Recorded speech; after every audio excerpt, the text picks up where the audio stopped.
YouTube, and welcome back to my random thoughts on Thursdays. And this week I'm going to talk about the 2014 election aftermath.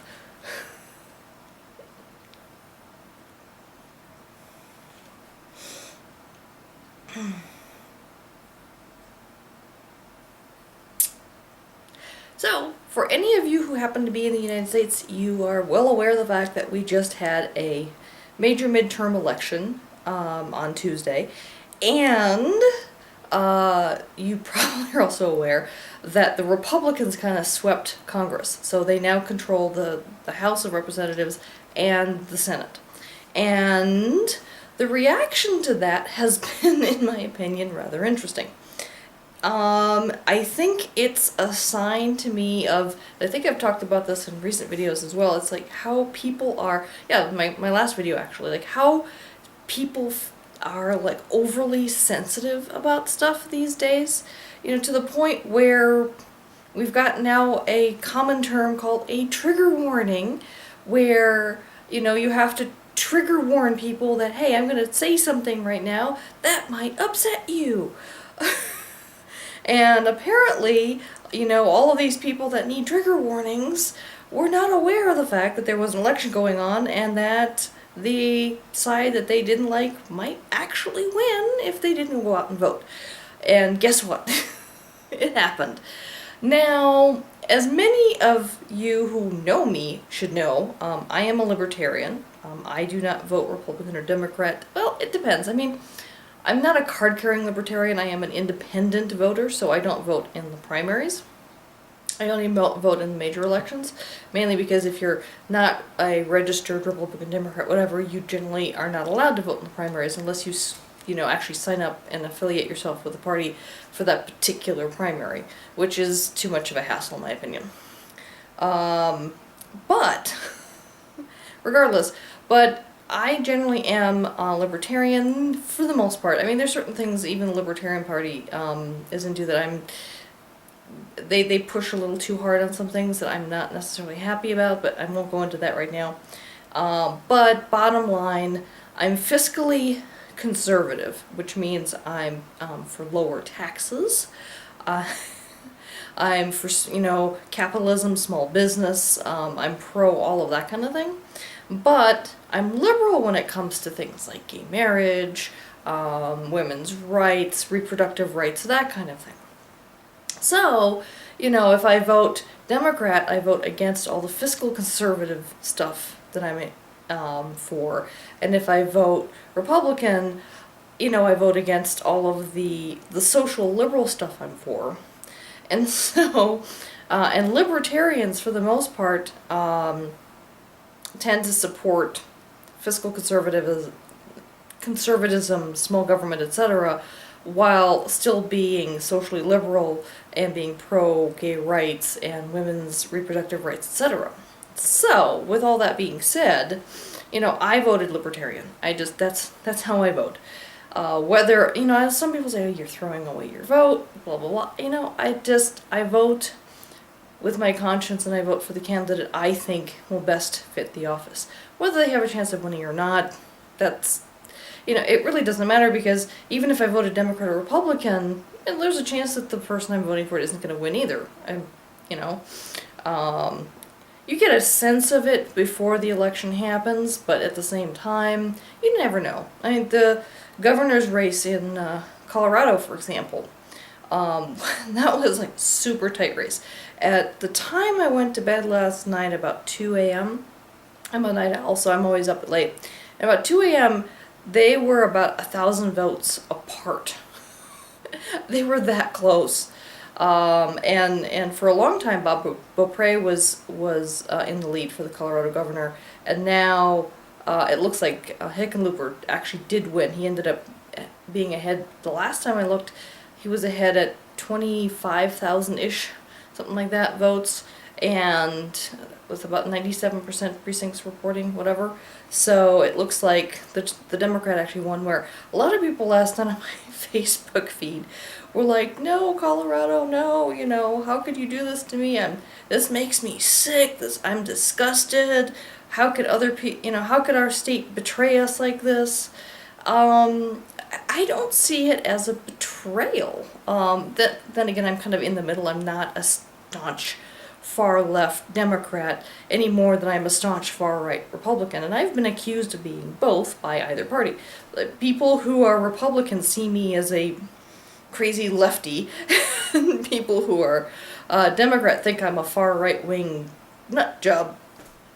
I'm neither, you know. I mean, I'm an atheist, first of all, so there's only so far right I can go before I kind of run into things that really bother me with the Republican Party. I mean, there's a lot of stuff over there that I don't necessarily agree with, and at the same time, I don't necessarily agree.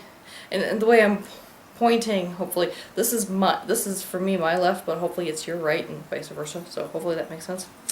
Anyway, I'm rambling as usual. My point is that people just get so upset, and everything. Oh, we're gonna leave the country and things. But I notice that it seems to come more often from, I'm sorry about this, but from the liberals. The liberal people, especially Democratic liberals, seem to get a lot more upset when they lose than the Republicans ever do. Maybe it's because they're younger, I don't know, but they're more excitable. They're definitely more vocal. It's the same in the case if the Democratic Party wins.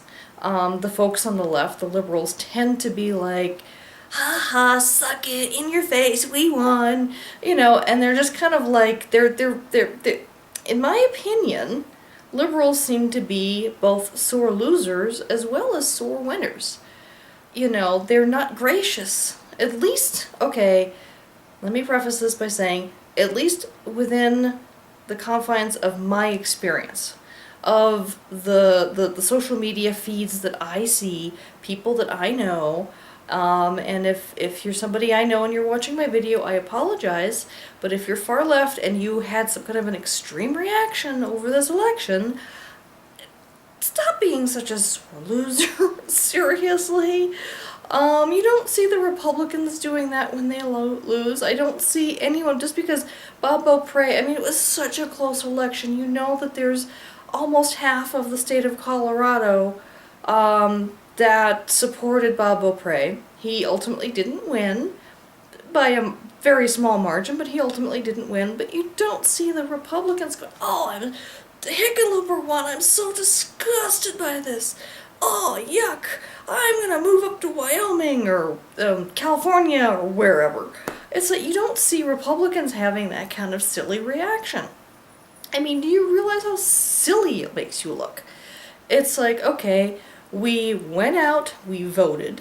If you didn't vote, you don't get a say. You do not get to complain if you did not vote. I'm sorry, but you have to vote in order to get complaining rights. Okay, so you do get complaining rights if you vote. I will give you that. But just because your candidate didn't win, yeah, okay, yes, you can be disappointed, but not to this extreme. Plus, you know, I'm always one of those people that even if my candidate doesn't win, I'm going to sit back and I'm going to wait and see what the other candidate does. And see if there's a reason for me to complain. Now, if they start doing stuff that I really, really hate, am I going to complain about it? You betcha. But I'm not going to complain about it until I actually see what they do once they're in office. Either side makes all sorts of crazy claims and promises and this and that and the other in order to get elected. Once they're in office, they tend to be a different person almost. I mean, look at President Obama. I'm sorry, but he is not the president I thought he was going to be. I voted for him the first time. I did not vote for him the second time because I was so disappointed. And I'm, you know, doubly disappointed at this point. But he did not turn out to be the president that I thought he would be. I bought into his hope and change thing, and we got change, but not the kind I was hoping for. Let's put it that way. I'm not going to drone on about that, but you know, when Bush was elected, for example, okay, I did not vote for Bush at all, ever. I was never a Bush supporter. because I did not like, I watch the debates religiously when it comes to presidential debates, and there was something about him I just did not like in terms of the way he responded to questions. I liked Al Gore. That was the big disappointing one for me, was Al Gore not winning that year. And I supported Kerry, even though I didn't like Kerry as much as Gore, but you know, what were you gonna do about it? So I was less disappointed when Bush was reelected, because I wasn't that staunch of a Kerry supporter as I could, you know, and there really weren't any good libertarian candidates those 2 years. So I obviously didn't vote libertarian those times. But when Bush won, you didn't see me going like, oh my God, I'm so disgusted with this country, I think I'm gonna move to Canada. And just, you know, I didn't have that reaction. It was like, okay, he won, fine, let's see what he does. That's my reaction. I mean, I was disappointed, but at the same time, I was like, okay, well, let's see what happens. Well, you know, there's not much else we can do about it now.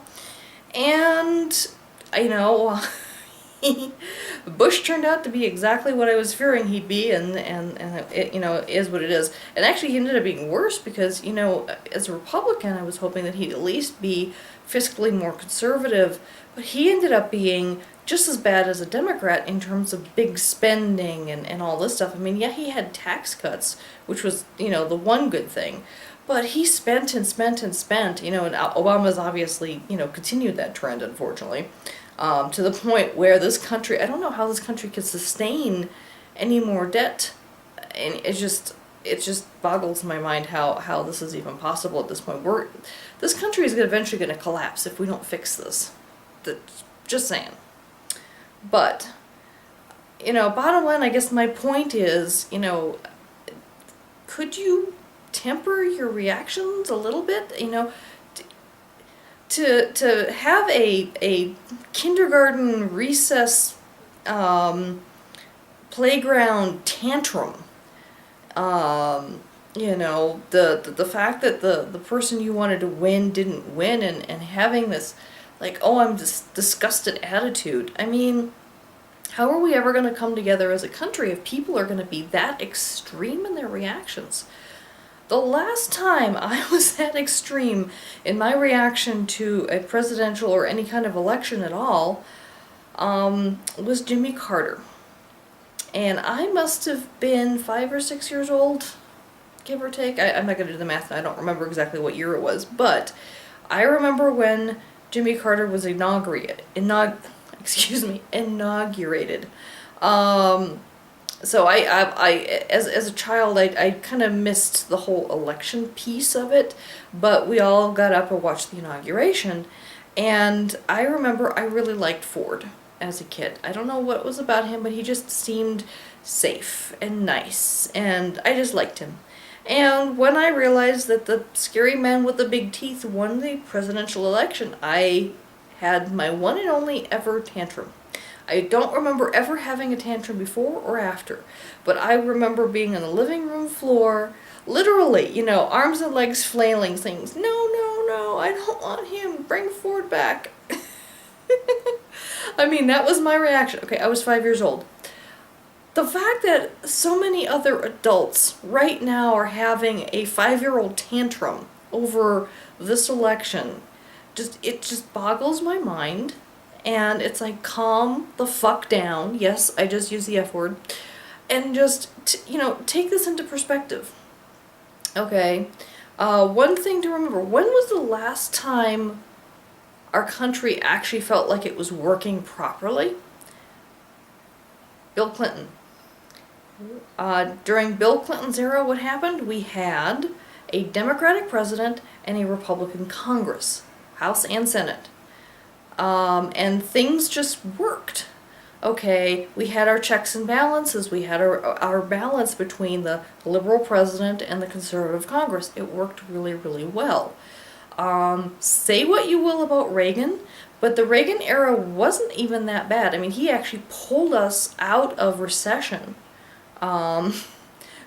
If you look historically, he did do some good things. And it was a Republican president with a Democratic Congress. Again, checks and balances. There was a balance there. When we have the Congress itself at odds with each other, where the Senate and the House are controlled by opposite parties, or if we have all the same party in controlling all of Congress with the same party as the president, things go off kilter. They really do. One, if the House and Senate are controlled by different parties, we have stagnation. Okay, Senate passes one thing, House vetoes it or doesn't pass it. And there's a lot of things where both of them have to pass something for it to actually pass and for the president to sign it. And, you know, if the House passes it, the Senate will reject it, and if the Senate passes it, the House will reject it if they're opposite parties. We need both of them to be controlled by the same party for things to move smoothly and to actually move forward. And then you've got the president, if they're the same party, we get too much extreme from either side, okay? We don't want to go too extreme right, we don't want to go too extreme left. I know there's people out there that would love for us to go really extreme left, as well as that there's people out there who would love for us to go very extreme right. I don't think that's good for the majority of the country. It's good for that small portion of the population, and they would be thrilled with that. But for the majority of the country, I don't think that's what we need. I think we need the balance between a liberal president and a conservative Congress, or a conservative president and a liberal Congress. Okay? That ultimately seems to work the best for the stability of our country. That's my opinion. Okay? You don't have to like my opinion. It's my opinion. You can completely disagree with my opinion. You can bring me facts and charts and graphs and whatever you want. It's my opinion. So, keep that in mind. Anyway, that's enough of a rant for me. This is just kind of my perspective on this whole aftermath of this election. And, you know, just take a deep breath. There's going to be another election in a couple years that's going to matter even more, and you can have your voices heard again. And again, if you didn't vote, especially since there was a lot of really tight races, your vote may have actually counted if you had gone out there and voted. So think about that next time if you didn't vote, and go vote next time if you're not happy with the results. Until then, take care. Bye-bye.